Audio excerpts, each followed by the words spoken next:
There was once a very rich merchant who had 3 daughters. Being a man of sense, he spared no cost for their education. His daughters grew to be very beautiful, especially the youngest, who was called Beauty, a special name that made her sisters very jealous of her. The 2 eldest had a great deal of pride because they were rich. They gave themselves ridiculous airs, and would not visit other merchants' daughters, nor keep company with any but persons of quality. They went out every day to parties, balls, plays, concerts, and so forth, and they laughed at the youngest sister, because she spent the greatest part of her time in reading good books. Suddenly, all at once the merchant lost his whole fortune, excepting a small country house at a great distance from town, and told his children with tears in his eyes that they must go there and work for their living. The 2 eldest answered that they would never have to leave the town, for they had several prominent merchants who they were sure would be glad to have them, though they had no fortune. But the good ladies were mistaken, for their lovers slighted and forsook them in their poverty. As they were not liked on account of their pride, everybody said, "They do not deserve to be pitied. We are very glad to see their pride humbled. Let them go and give themselves quality airs in milking the cows and minding the dairy." "But," added they, "we are extremely concerned for Beauty. She is such a charming, sweet-tempered creature who speaks so kindly to poor people and has such a friendly, gracious nature." When they came to their country house, the merchant applied himself to farming and Beauty rose at 4 in the morning. Before the others stirred, she made haste to clean the house and prepare breakfast for the family.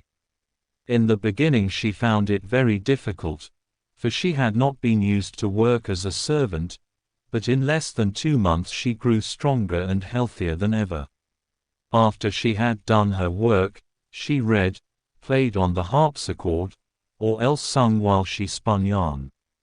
On the contrary, her 2 sisters did not know how to spend their time. They got up at 10 and did nothing but saunter about the whole day, lamenting the loss of their fine clothes and acquaintance.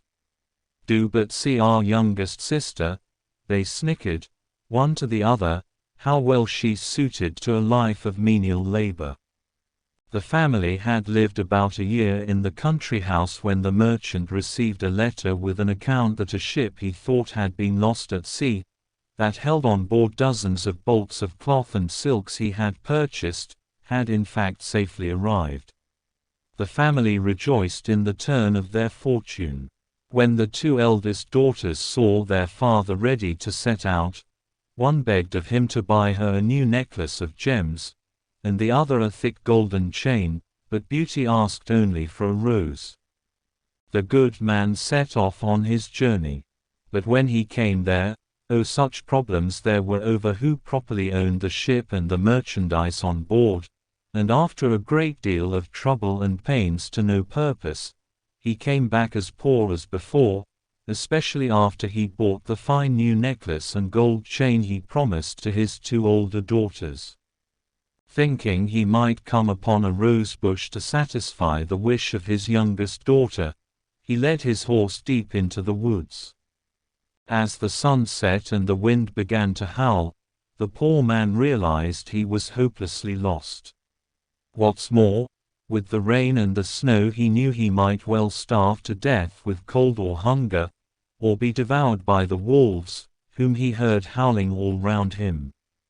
Then in an instant, looking through a long walk of trees, he saw a light at some distance.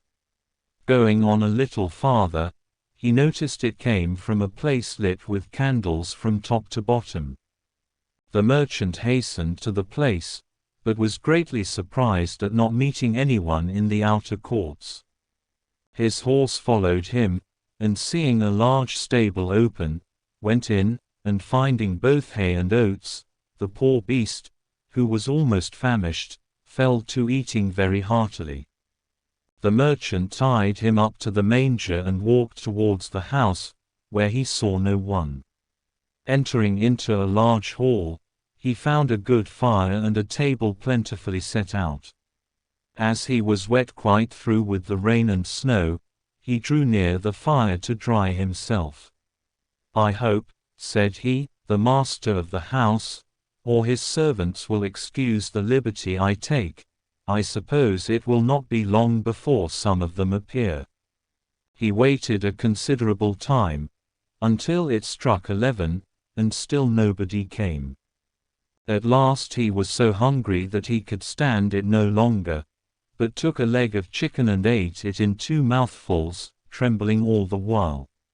After this he drank a few glasses of wine.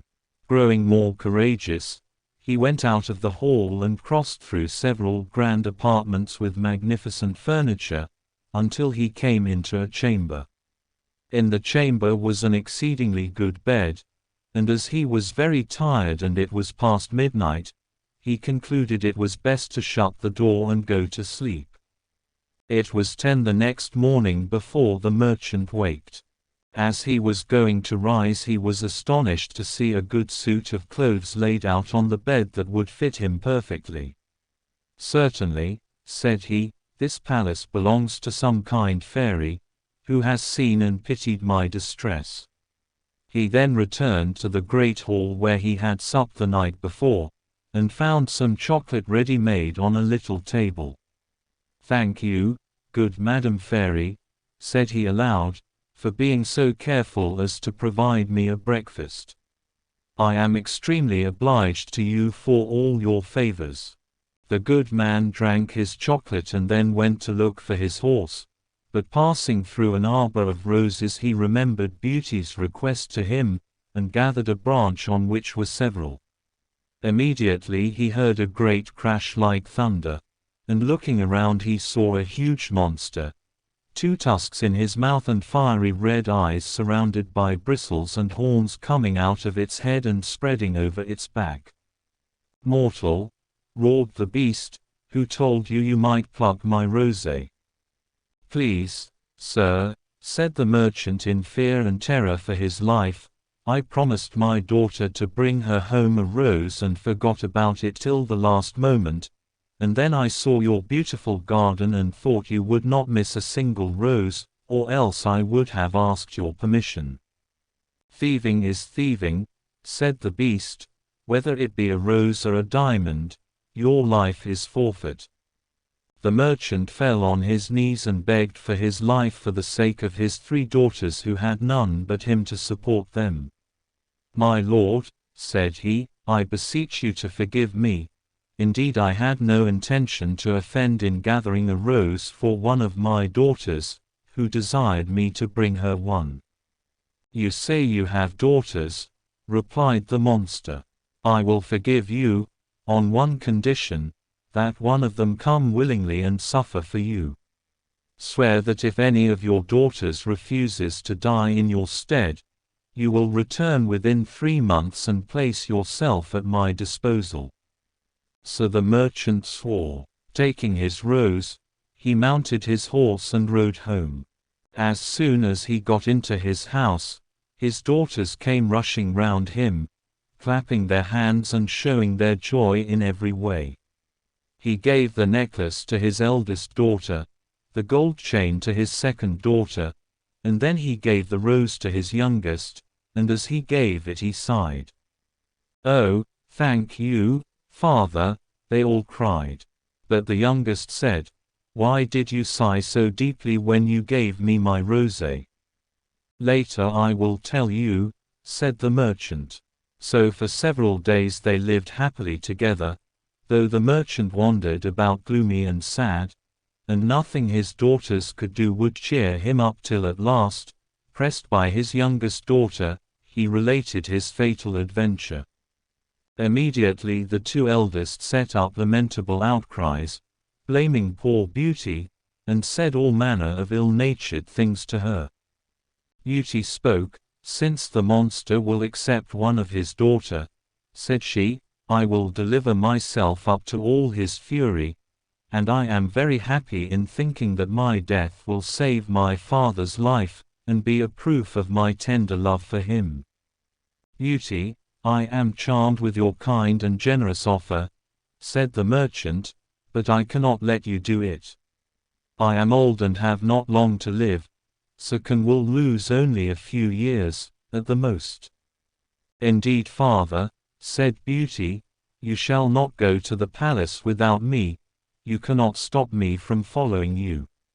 Beauty insisted on setting out for the palace, and made the necessary preparations for herself, and her sisters were secretly delighted at the prospect of getting rid of her once and for all.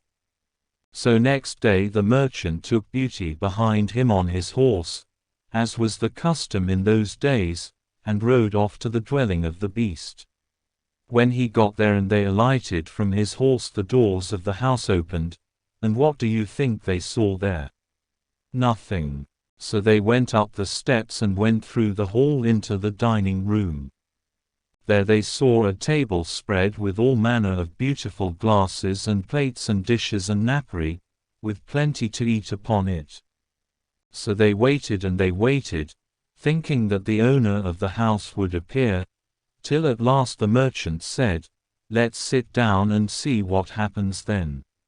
When they sat down, invisible hands passed them things to eat and to drink, and they ate and drank to their heart's content. And when they arose from the table, it arose too and disappeared through the door as if it were being carried by invisible servants. Suddenly the beast filled the doorway. "Is this your youngest daughter?" he boomed. And when he had said that it was, the beast said, "Is she willing to stay here with me?" Then he looked at Beauty, who said, in a trembling voice, "Yes, sir." "Well, no harm shall befall you." With that he led the merchant down to his horse and said to him, "Honest man, go your ways tomorrow morning, but never think of coming here again." Then the beast returned to Beauty and said to her, "This house with all that is therein is yours. If you desire anything, clap your hands and say the word and it shall be brought to you." And with that he made a sort of bow and went away. So Beauty lived on in the home of the beast and was waited on by invisible servants and had whatever she liked to eat and to drink, but she soon got tired of the solitude. Next day, when the beast came to her, though he looked so frightening, she had been so well treated that she had lost a great deal of her terror of him. So they spoke together about the garden and the house and her father's business and all manner of things, so that Beauty lost altogether her fear of the beast. "Beauty," said the beast, "if my presence is troublesome, I will end our conversation and leave you. For tell me, do not you think me very ugly?" "It is true," said Beauty, "for I cannot tell a lie, but I believe you are very good-natured." "Yes, yes," said the beast, "my heart is good, but still I am a monster." "Among mankind," says Beauty, "there are many that deserve that name more than you, and I prefer you, just as you are, to those who, under a human form, hide a treacherous, corrupt, and ungrateful heart." Beauty ate a hearty supper and had almost conquered her dread of the monster, but she nearly fainted away when he said to her, "Beauty, will you be my wife?" It was some time before she dared answer, for she was afraid of making him angry if she refused. At last, however, she said trembling, "No, beast." Immediately the poor monster sighed, and then hissed so frightfully that the whole palace echoed. But Beauty soon recovered her fright, for Beast said in a mournful voice, "Then farewell, Beauty," and left the room. Beauty spent the next 3 months very contentedly in the palace. Seeing the Beast often had so accustomed her to his deformity, that, far from dreading the time of his visit, she would often look on her watch to see when it would be 9, for the Beast never missed coming at that hour. There was only one thing that gave Beauty any concern, which was that every night, before she went to bed, the monster always asked her if she would be his wife. One day she said to him, "Beast, you make me very uneasy. I wish I could consent to marry you, but I am too sincere to make you believe that will ever happen. I shall always esteem you as a friend, please try to be satisfied with this." "I suppose I must," said the beast, "for, alas, I know too well my own misfortune. Though I ought to think myself happy that you will stay here, promise never to leave me." Beauty blushed at these words. "I could," answered she, "indeed, promise never to leave you, but I have so great a desire to see my father that I'm afraid I shall fret to death if you refuse me that satisfaction." "Perhaps this will help," said the beast. He handed her a handled looking-glass, and in the round mirror was the image of Beauty's father, pining himself sick for the loss of her. "Oh!" she cried, and all the color rushed from her face. "I would rather die myself," said the monster, "than give you the least uneasiness. I will send you to your father. You may remain with him for 1 week, but if you do not return before the end of the week, poor beast will die with grief." "I give you my promise," said Beauty, "to return in a week." "You shall be there tomorrow morning," said the beast. "Take this magic looking-glass with you, and this ring. You need only to lay your ring on the mirror before you go to bed, when you have a mind to come back. Farewell, Beauty." When Beauty waked the next morning, she found herself at her father's house. She quickly dressed and came to the kitchen, where her father gave a loud shriek and thought he would die with joy to see his dear daughter again. He held her fast locked in his arms over a quarter of an hour. As soon as the first transports were over, the father shared with Beauty the good news: both her sisters were married. Beauty sent for her sisters, who hastened thither with their husbands. They were both of them very unhappy. The eldest had married a gentleman, extremely handsome indeed, but so fond of his own person, that he was full of nothing but his own dear self, and neglected his wife. The second had married a man of wit, but he only made use of it to plague and torment everybody, and his wife most of all. Beauty's sisters sickened with envy, when they saw her dressed like a princess, and more beautiful than ever, nor could all her obliging affectionate behavior stifle their jealousy, which was ready to burst when she told them how happy she was.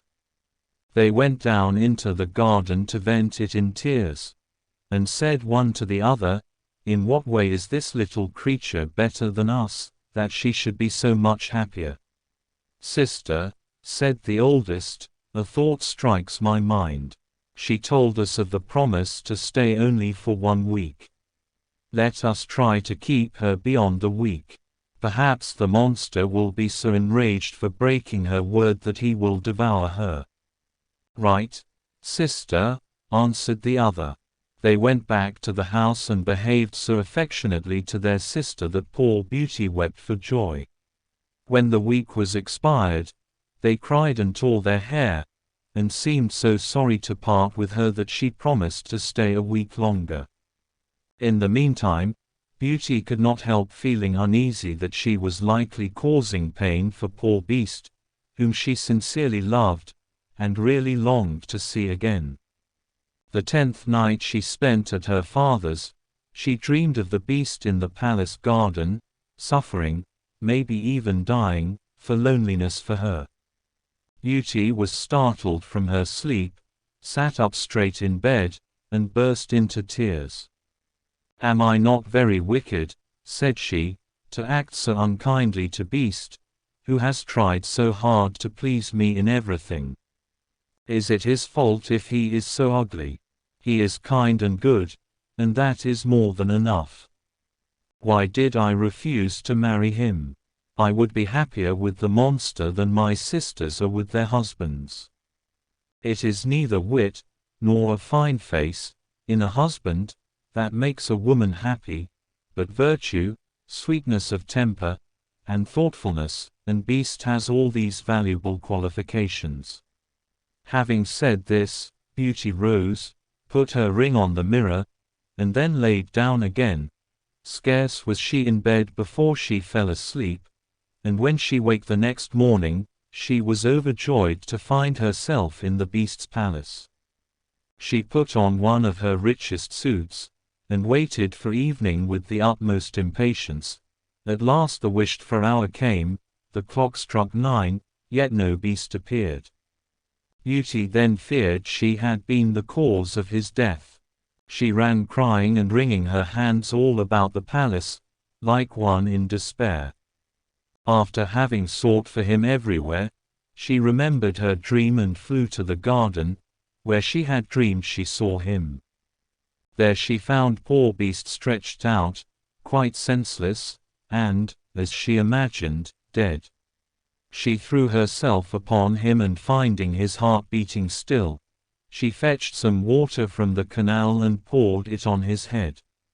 Beast opened his eyes, and said to Beauty, "You forgot your promise, and I was so afflicted for having lost you that I resolved to starve myself, but since I have the happiness of seeing you once more, I die satisfied." "No, dear Beast," said Beauty, "you must not die. Live to be my husband. From this moment I give you my hand, and swear to be none but yours. Alas, I thought I had only a friendship for you, but the grief I now feel convinces me that I cannot live without you." No sooner had she said this than the hide of the Beast split in two and out came a most handsome young prince. The prince told her that he had been enchanted by a magician and could not recover his natural form until a maiden would, of her own free will, declare that she loved him. Thereupon the prince sent for the merchant and his daughters, and he was married to Beauty, and they all lived happily ever after. Thank you guys for listening. I hope you enjoyed it. Hit the subscribe button for more videos.